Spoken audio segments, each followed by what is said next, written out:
এত কিছু শুনতে শুনতে ওই যেটা বলছিলাম যে রবীন্দ্রনাথের গানের ব্যবহার চলচ্চিত্রে শুধু কলকাতায় না, বম্বেতেও প্রকটভাবে। আর যারা রবীন্দ্রনাথকে কিন্তু ওনারাও ভীষণভাবে আত্মস্থ করেছিলেন একদমই। এবার রবীন্দ্রনাথ যুগের এক পরবর্তী আরেকজন মহামানব বলতে পারি আমরা তাকে। আমি নামটা বলছি না, গানটা শুনলে মনে পড়ে যাবে, বাকিটা আপনি বলুন। তো আমরা রবীন্দ্রনাথের সুরগ্রহণ বলতে হিন্দি চলচ্চিত্রে খুব মুষ্টিমেয় কয়েকটি গানকে ধরি, কিন্তু আরো অনেক গান আছে। তার মধ্যে যেটা আপনি বলছিলেন মানে সলিল চৌধুরীর কম্পোজিশন, লতাজি গেয়েছিলেন প্রেমপত্র মুভিতে সাवन की रातों में ऐसा भी होता है, ওটা গাইছি। তারপরে রবীন্দ্রনাথের গানটাও একটু শোনাবো অবশ্যই। सावन की रातों में ऐसा भी होता है, सावन की रातों में ऐसा भी होता है, राहे कोई भूला हुआ तूफानों में खोया हुआ राह पे आ जाता है, सावन की रातों में ऐसा भी होता है, सावन की रातों में तेरी नजर से इसे देख लूं मैं, दिल से मेरे तुम ये महसूस कर लो, तूफान ये मेरे दिल से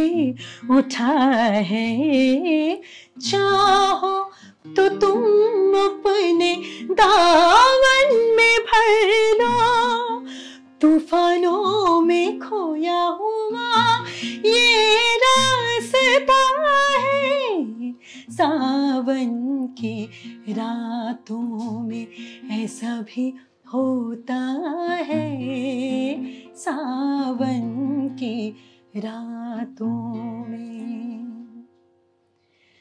যেতে যেতে একলা পথে নিবেছে মোর বাতি, ঝড় এসেছে ওরে রে, ঝড় এসেছে ওরে বার, ঝড়কে পেলেম সাথী, যেতে যেতে একলা পথে নিবেছে মোর বাতি, যেতে যেতে একলা পথে।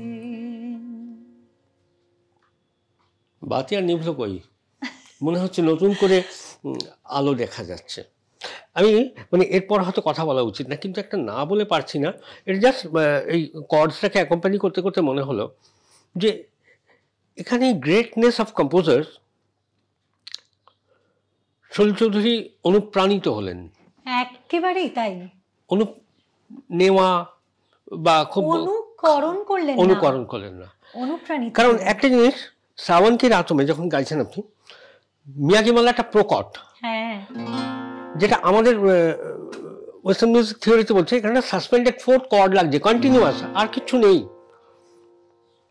রবীন্দ্রনাথ কিন্তু ধারে কাছে যাননি এইটা, রবীন্দ্রনাথ কিন্তু একদম পরিষ্কার ওই মাইনর কর্ডটা লাগছে আর কি। ঠিক, বিশেষ করে ওই জায়গাটা ওই সলিল চৌধুরীর কম্পোজিশনে, তেরি নজর সে ইসে দেখ লूं मैं, चाहो तो तुम अपने दामन में भर लो।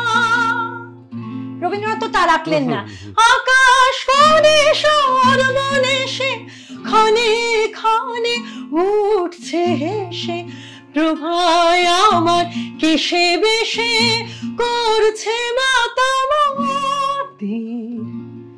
যেতে যেতে একলা পথে নিবেছে মোর বাতি। এইখানেই দুই স্রষ্টার স্বতন্ত্রতা। আবার যেন মানে একজন অনুজ কম্পোজার তার অগ্রজের হাত ধরে হাঁটছেন, তার দেখানো রাস্তাটাতেই হাঁটছেন। কি অপূর্ব।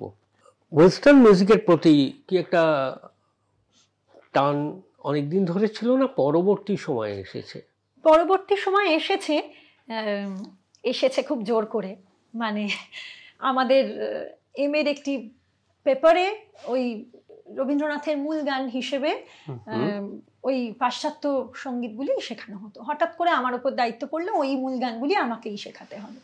তার আগে কি শোনার অভ্যেস ছিল না? খুব একটা না, কিন্তু ওই যে শোনার অভ্যেস তৈরি হলো, তারপরে অনেক শুনতে শুরু করলাম, প্রচুর চার্চ মিউজিক, উইটনি হাউস্টন, মানে তখন না পেয়ে বসলো পাশ্চাত্য সুর শোনবার। পাশ্চাত্য সুরের এই যে নানান রকম চলনের গতিবিধি, সেটা কিভাবে হচ্ছে, কেমন করে হচ্ছে, আবার রবীন্দ্রনাথ কি করে ওটাকে ভেঙে আবার নিজের ওরকম অদ্ভুত ভাবে নিয়ে চলে এলেন, এইগুলো সব ভাবতে ভাবতে আবার ওই দিকটা শুরু হলো আর কি, দেখা বা ভালোবাসা। মানে আরেক সমুদ্রের ধারে বেড়ানো আর কি। আরেক সমুদ্রের ধারে বেড়ানো মানে ওটা কিছুই নয়, ওটার ধার কাছে পৌঁছানো নয়, কিন্তু আর কি ওই হলো মানে ওই যে একটা অ্যাডিকশন তৈরি হচ্ছে, বা পাশ্চাত্য সঙ্গীতের ওয়েস্টার্ন ক্লাসিক্যালের যে এলিমেন্টস গুলো যেগুলো গাইতে আরম্ভ করছেন যখন, যে ওই হিম বা বিবলিক্যাল সং, মানে বাইবেলের যে ধরনের গান যেগুলো, বা অপেরাটিক যে অ্যাপ্রোচ, তার আগে ওটা তো আপনি ছুঁয়ে এসেছেন রবি ঠাকুরের গানে। রবীন্দ্রনাথের গানের পড়াশোনা করতে করতে যে উনি তো সমস্ত মহাপুরুষের জন্মদিন আলাদা করে যখন পালন করতে শুরু করলেন, তখন তিনি চার্চ মিউজিক হচ্ছে, যখন খ্রিস্টোৎসব হচ্ছে চার্চ মিউজিক হচ্ছে, এবং তার গানের মধ্যে যে কোরাসের অ্যাপ্লিকেশন বা কি অদ্ভুত ভাবে পাশ্চাত্য সুর গ্রহণ করলেন, অথচ তার মধ্যে একটা ভারতীয় শাস্ত্রীয় সুর মিলেমিশে এক হয়ে একটা নিজস্বতা তৈরি হয়ে গেল। এইসব ভাবতে ভাবতে বেশ মানে সে একটা অপূর্ব ব্লেন্ডিং হচ্ছে, তো তার সঙ্গে কোথাও কোনো সংঘাত হচ্ছে না, মানে গায়ে গিয়ে বা কানে গিয়ে লাগছে না সেখানে, একেবারেই লাগছে না।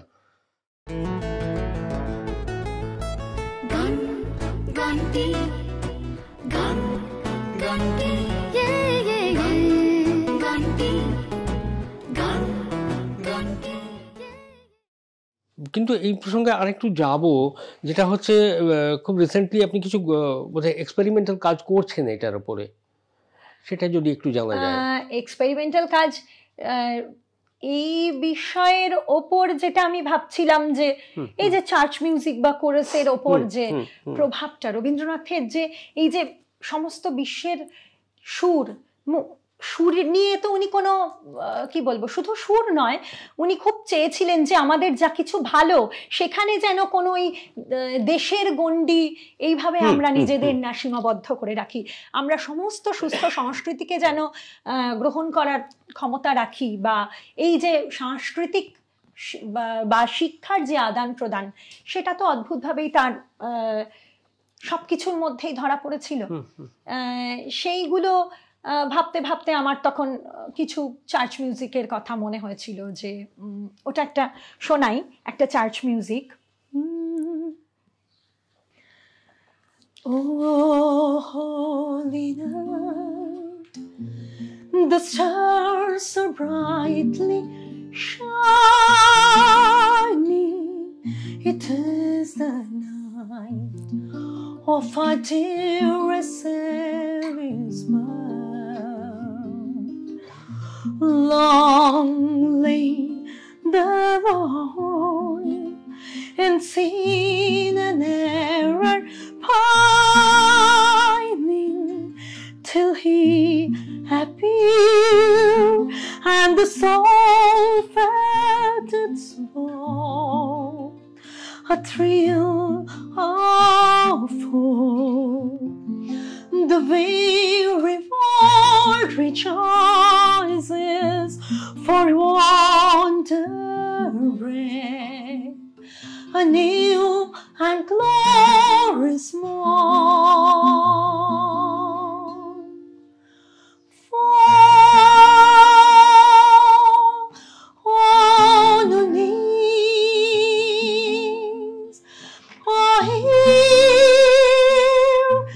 the angel voices, one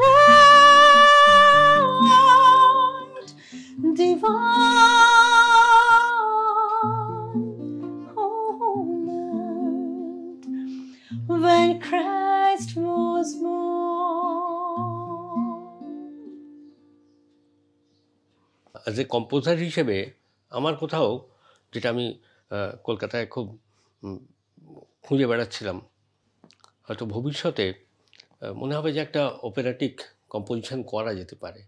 কারণ যদি এরকম একটা কণ্ঠস্বর বা এরকম একটা বোধসম্পন্ন শিল্পীকে পাওয়া যায়, সবাই একটু একমত হবেন আমার সঙ্গে, আমি জানি। তাহলে ভবিষ্যতে আমরা সাহস করে কিছু কাজকর্ম করতে পারবো। এরকম একটা টেক্সচার যেটা সব ধরনের গানে খুব সাবলীলভাবে বিচরণ করে বেড়াচ্ছে, এটা নতুন করে বলার কিছু নেই। হয়তো ওই সুরের সাগরে ডুব দিতে চেষ্টা করা, তখন আসলে সবই তো এই সুর, শুধু কারা কিভাবে স্বরটা প্রক্ষেপণ করছে এবং না সেটাকে আন্তরিকভাবে গ্রহণ করা আর কি। হ্যাঁ, মানে যখন আমি দেখছি ন্যান্সি লি হচ্ছে see there she stands and waves her hands upon the key, কিন্তু রবীন্দ্রনাথ বলছেন ওই লক্ষ লক্ষ যক্ষ রক্ষ ঘেরে শ্যামারে, ওই লট্ট পট্ট কেশ অট্ট অট্ট হাসে রে, হা হা হা হা হা হা হা হা হা। আবার মানে পর মুহূর্তে আমি যখন দেখছি উনি আবার দক্ষিণ ভারতীয় শুনে নীদু চরণ মুনে গতি গনি নিরতনম মিন বাড়নুরা ও রামা নীদু চরণ মুনে, সুরটা নিলেন অথচ বললেন বাজে করুণ সুরে।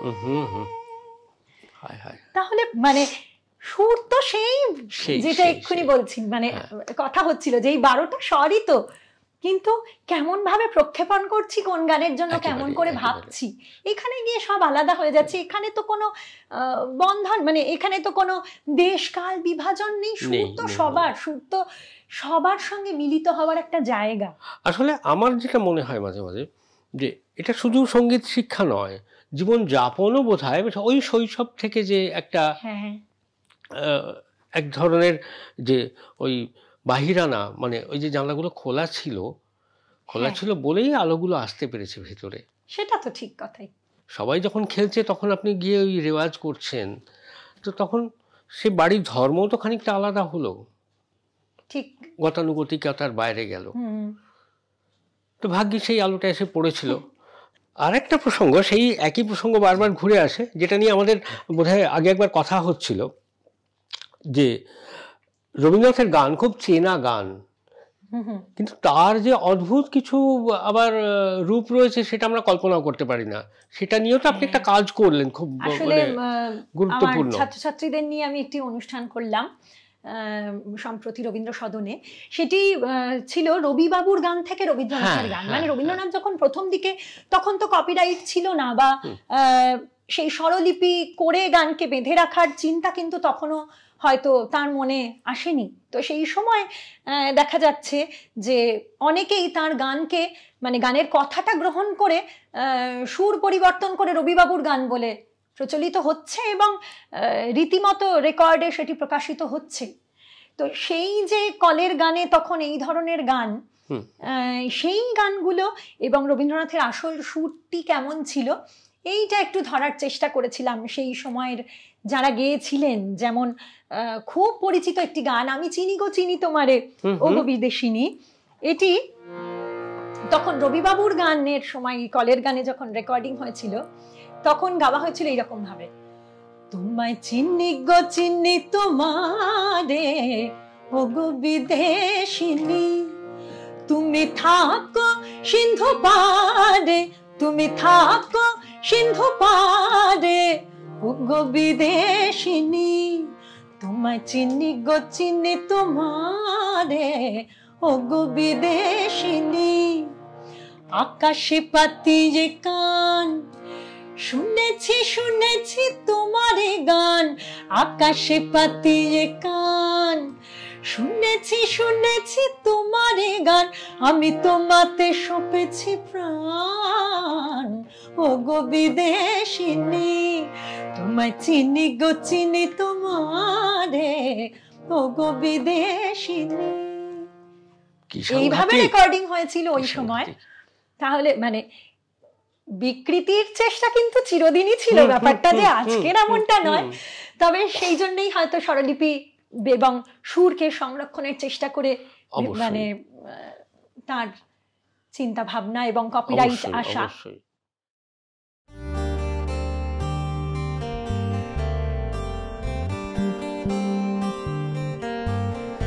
এ শুধু গান নয়, গানের গল্প, সে ডানা মেলে উড়ে যায় অল্প অল্প একদিন, প্রতিদিন একদিন প্রতিদিন।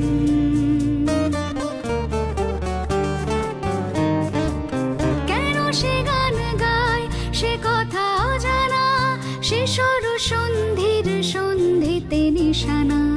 কেন সে গান গায় সে কথা অজানা, সে স্বর সন্ধির সন্ধিতে নিশানা। সে কাকে ডাকে কে মনে রাখে, আলো ছায়া মাখা হারানো দিন। সে শুধু গান নয়, প্রাণের স্পন্দন, যার কথা মালা হয়ে ওঠে চন্দন সুবাসে প্রতিদিন, একদিন প্রতিদিন।